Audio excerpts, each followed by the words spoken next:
Hi, this is Mike from Mike's Unboxing Reviews and How To, and on today's video we're taking a look at a ridiculously good value cooler. This is the Antec A50-SP ARGB, which I've just managed to pick up on Amazon for $9.99. But is it any good? Let's find out.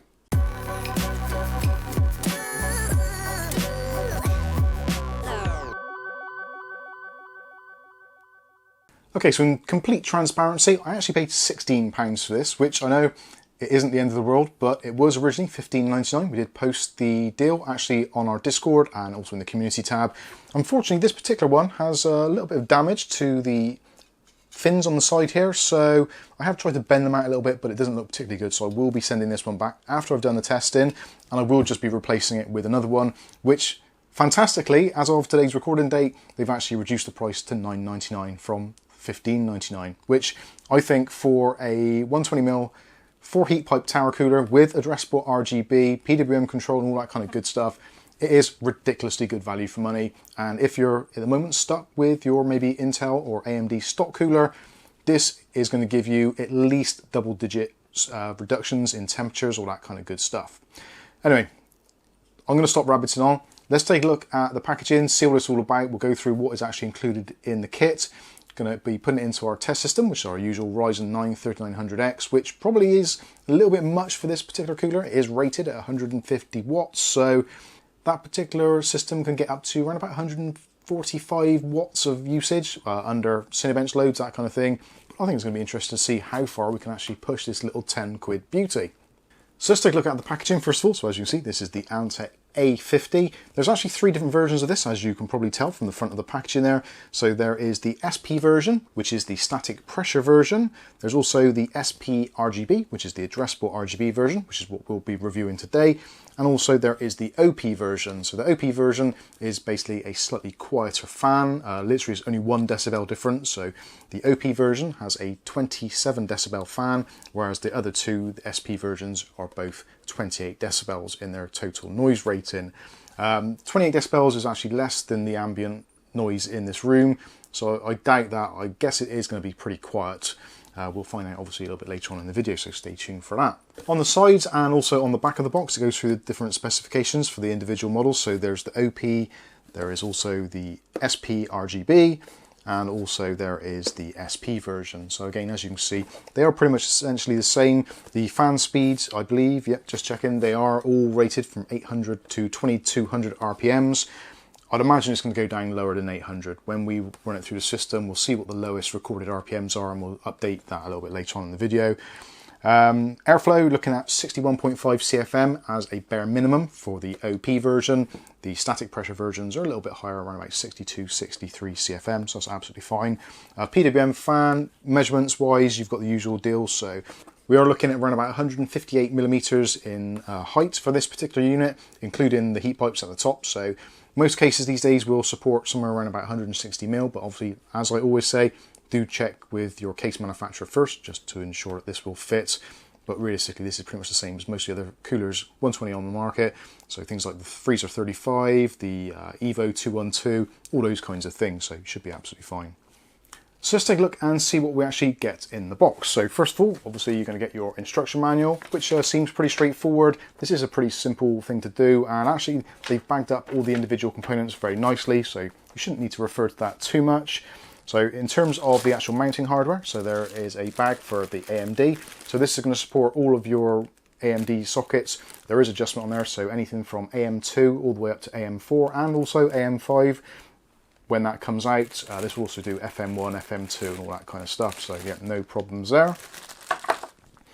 Next one is the Intel bag. So this is the, well, they've actually spelt it wrong, so it's the Patino, or yeah, it is. They've basically spelt it wrong, so yeah, you get the idea there. So that is your Intel mounting brackets. This supports pretty much most sockets. It doesn't support LGA 1700, which is probably a good thing, to be honest with you, because 1700 sockets do generate a little bit more power. So yeah, I would say realistically, LGA 1200 is the maximum. It does go back as far as LGA 775, so maybe you've got an older flip system and you want to brighten it up a little bit, bring it into the 2020s, then you can do that with this addressable RGB and make it look a little bit more bling. There is also support for Intel's 2011 socket as well, so if you want to put it on there, you certainly can do. Included in the last bag there is the Intel backplate, so that is pretty much the standard deal which we're used to seeing these days. There is adjustment on the plastic caps there, so you just slide those out to the specific needs of your platform. So again, 775, 115X, LGA 1200 and 1366, etc, etc. Also included in there is a little sachet of thermal compound, which appears to be completely unbranded, so probably my advice would be to probably throw that in the bin, but if you want to use it, feel free to use it. I would probably recommend using a branded paste, Antec MX4, MX5, that kind of stuff. There's also 4 little screws in there. That's for attaching the brackets to the bottom of the cold plate. Also, there is a slightly unusual addition, which I didn't quite understand at first, but after looking a little bit more depth, I do understand this entirely now. So this is your 3-pin, 5-volt addressable RGB header, which will attach to a motherboard header or controller, that kind of thing. Most cases these days come with some sort of controller, so you should be fine there. But it does terminate, oddly, in a 2-pin connection, which is a proprietary connection for the fan which is used on this particular cooler, which we'll take a look at next. So looking at the actual cooler itself, nothing out of the ordinary here. It's a nice looking unit, let's be honest. So you've got the addressable RGB fan on the front with the 5 blades there, so that's a nice static pressure setup. Does look actually very similar to some of the Arctic fans at the moment. So yeah, I'll try and put some comparisons on the screen so you can see how close it actually is. All of the corners, you've got the rubber dampeners on there to eliminate vibrations and that kind of stuff. Also, sadly, we've got the spring clips on the side, which, again, for me, these are absolutely horrendous. They are on it. Oh, actually, I did it all right that time. So it comes off okay-ish. It's quite highly sprung, so yeah, do bear that in mind. And if you've got longer nails, you probably will break one, so maybe use a screwdriver or something. Looking at the actual connectivity, so we've got the 4-pin PWM on a nice short cable as well, nice and easy for cable management. And also there is the little 2-pin cable coming out of there, so that is a female section to plug into the other cable we've got.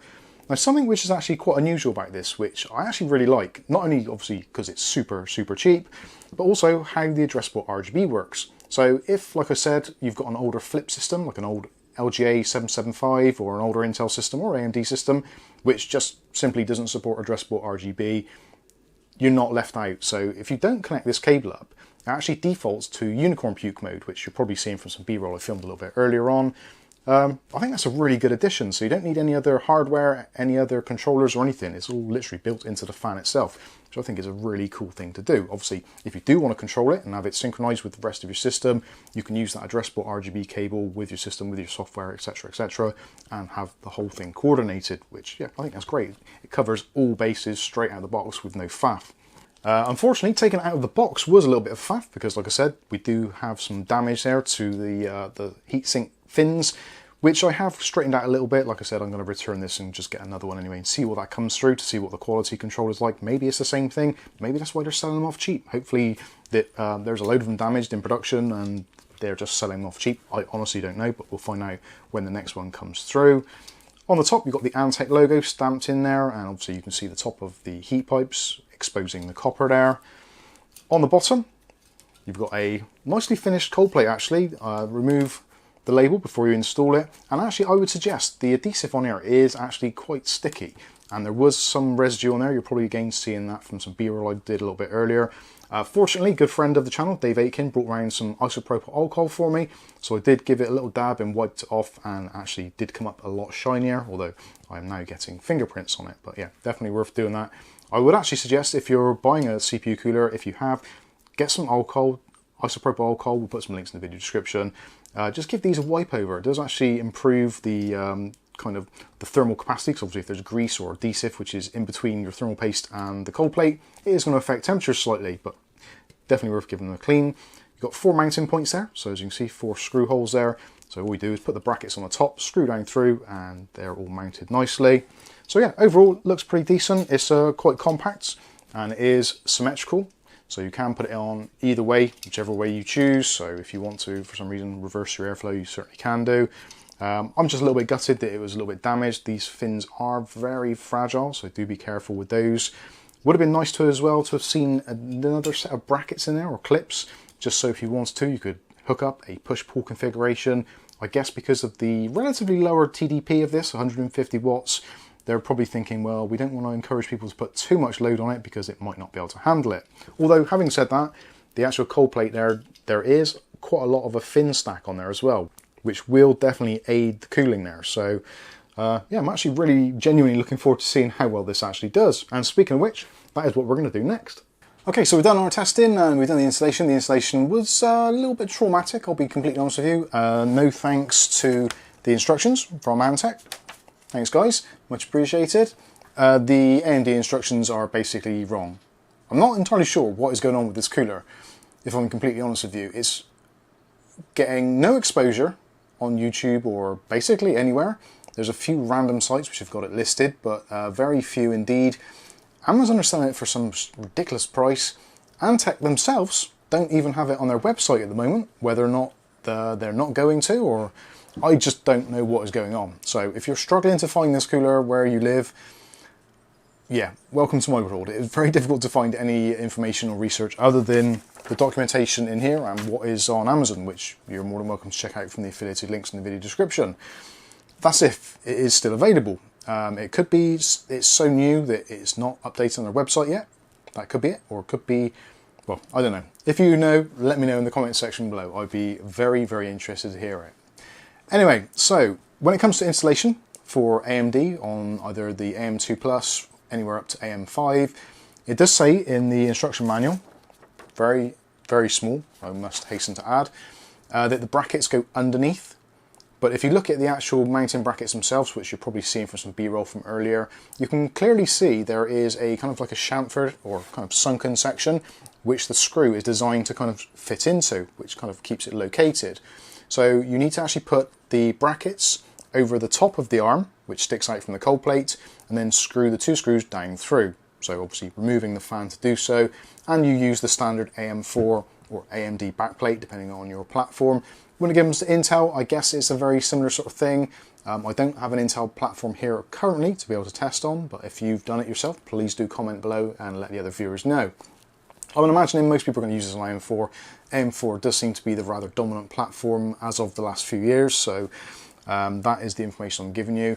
When it comes to temperatures, actually, considering this is only £10, and even if it retailed for some reason £25–30, it still is actually ultra competitive. Now, there is a TDP limit on this from the listings saying TDP of 150 watts.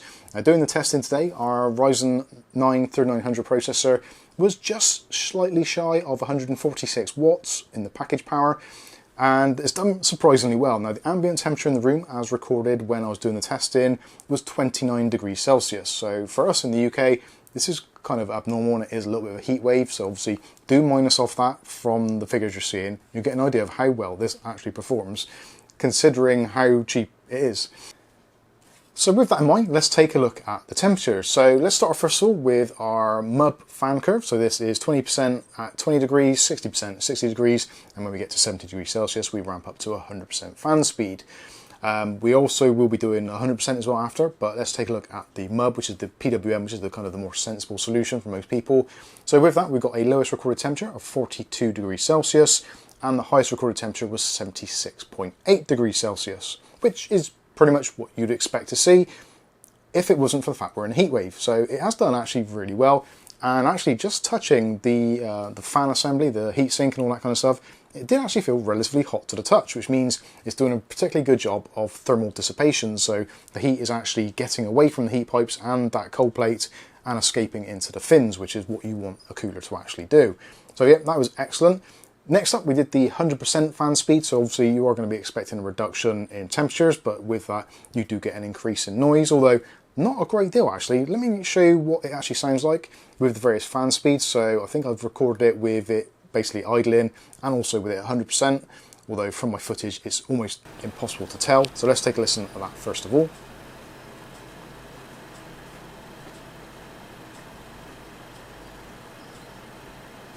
So yeah, essentially it's pretty much silent, and to be honest with you, at the moment you're probably picking up some noise in the background because obviously I'm quite close to the PC, it's less than 2 foot away from me.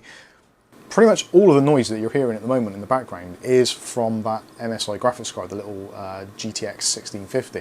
If I stop the fans on that, this thing is essentially silent. So yeah, you get the general idea. It is a very, very quiet fan. So thumbs up to Antec, they've done a fantastic job there. Anyway, looking at the 100% speed results, so we had lowest recorded temperature of 38.6 degrees, so we're knocking off somewhere in the region of about 3.5 degrees there, which is kind of to be expected.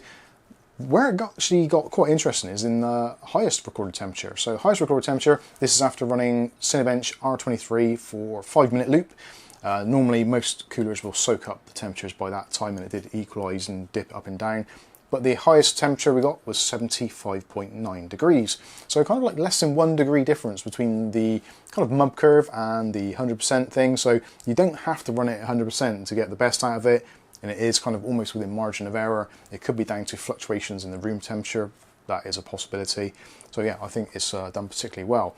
Cinebench score-wise, now looking at the fans with running in the mud curve, we had 18058. Although running at high speed or 100%, we did get a slight improvement, not a great deal, but 100 points at 18147, which is pretty much bang on where this particular setup generally tends to be. So we're definitely not seeing any deviation, despite the fact this only costs £10 and is, yeah, it's just insane. It really is. If you look at reviews we've done over the past 5 years or whatever it is, this actually stands out to me as probably being the all-round best one I've seen. For the money, clearly for £10 you cannot beat it. Even second-hand ones that we've picked up haven't really come close to this, considering the fact that you've got 4 heat pipes on there, you've got a nice looking fin stack if it doesn't get used as a football by the delivery driver. You've got that really cool addressable RGB fan, which also works without a controller. It's got its own little built-in controller, so if you don't have that addressable RGB, then you're still going to be able to get some illumination out of it, which is yeah, absolutely brilliant. So as it stands, even though this is an extremely weird product and information on it is very sketchy at best, and the pricing seems to be completely mental, I've got nothing but praise for it. So yeah, that's going to wrap this one up. I actually love it, and I'm going to buy some more, I think, because they're really handy. Put one of these in a flip system for the sake of £10, it's going to impress people. It looks and it works pretty much like most of the decent competitors in the market, which cost 20, 30, 40 pounds or so. So yeah, for that reason alone, it's excellent. I just wish Antec would have more information on their website, but hopefully they will by the time this video airs. And if you find out any more information about it, please do let us know in that comment section below. So anyway, I think that's going to wrap this one up. Awesome bargain. Weirdly, even though it's Prime Day today, it wasn't a Prime Day deal. It just is just one of those crazy deals that we pick up, which we quite often post on our Discord. So if you're not a member already, join our Discord, free of charge, don't have to pay anything, and you can see all the deals posted on a daily basis. Also as well, ShopSmart, you can check out ShopSmart. There's all sorts of deals on there also, on YouTube and also on Facebook as well for other types of deals. But yeah, excellent stuff. I'm kind of lost for words really. I'm pretty stunned how good it is for £10. And hopefully if you've picked one up, let us know in the comment section below and let us know what your thoughts are. I should just say as well actually, before we go too further and end this entirely, because of that 150 watt TDP, there are going to be limitations. Now clearly we've tested this at the worst possible time of year here in the UK. If you're in a particular high ambient temperature, wherever it is you live in the world, around about sort of 25 to 30 degrees Celsius most of the time, and you're running a hot processor, then obviously this might not be the thing for you. I think most people, if you're running up to and including a Ryzen 9 3900, it's going to be absolutely fine, unless you're kind of rendering for 24/7. 5-minute renders, that sort of stuff, absolutely fine. Anyway, I've rabbited on for way too long. Time to wrap this one up. I've been Mike. This is Mike's Unboxing Reviews and How To, and hopefully we'll catch you in the very next video, if I survive this heat. Thanks for watching.